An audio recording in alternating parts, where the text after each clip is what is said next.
પરિવારે એમના મોંઘા અને ડિઝાઇનર કપડાં પહેરીને તમામનું ધ્યાન એમના તરફ આકર્ષી લીધું હતું. એમ છતાં એક વસ્તુ હતી જે પરિવારની દરેક સ્ત્રીમાં સામાન્ય હતી. જી હા દોસ્તો, તમે ધ્યાનથી જોયું હોય તો તમને ખ્યાલ આવશે કે અંબાણી પરિવારની દરેક મહિલાઓના હાથમાં કાળો દોરો તો હોય જ છે. આખરે શું છે આ પાછળનું રહસ્ય? તમને જાણીને નવાઈ લાગશે કે આ પાછળનું રહસ્ય શું છે.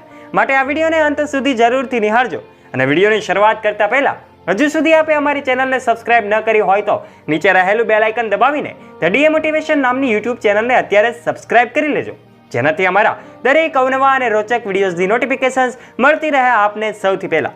ચાલો વધારે સમયનો વ્યય ન કરતા શરૂઆત કરીએ આજનો આ રસપ્રદ વિડીયો.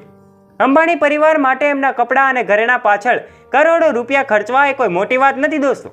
3 દિવસના ફંક્શનમાં પરિવારના સભ્યોએ લગભગ 30 વખત કપડાં બદલ્યા હશે.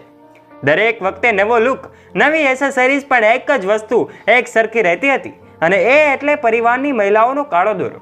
હંમેશા નીતા અંબાણી, એમની પુત્રી ઈશા અંબાણી અને પુત્ર વધુ શ્લોકા મહેતા અને રાધિકા મર્ચન્ટના હાથમાં કાળો દોરો જોશો.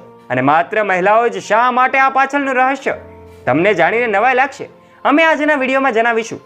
ઈશા અંબાણીના બાળકો પણ ખરાબ નજરથી બચવા માટે હાથ પગમાં કાળો દોરો પહેરેલા જોવા મળ્યા હતા.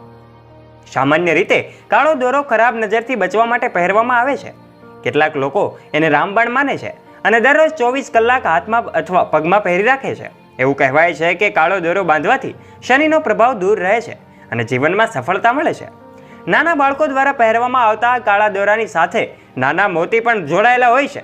તમને જણાવી દઈએ કે ગ્લોબલ આઇકન પ્રિયંકા ચોપરા પણ એની દીકરી માલતી મેરી ચોપરા જોનાસને પણ હંમેશા કાળો દોરો પહેરાવે છે. દેખીતી રીતે આ પાતળો દોરો સૌથી મોંઘા ઘરેણા કરતાં પણ વધુ કિંમતી હોય છે.